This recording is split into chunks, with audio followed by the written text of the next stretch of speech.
We are therefore deeply perturbed that only 90,000 persons have registered as voters since the exercise was initiated 1 month ago.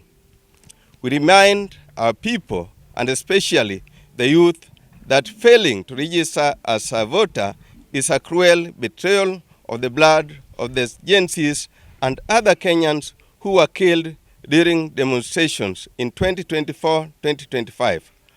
Bankrupt.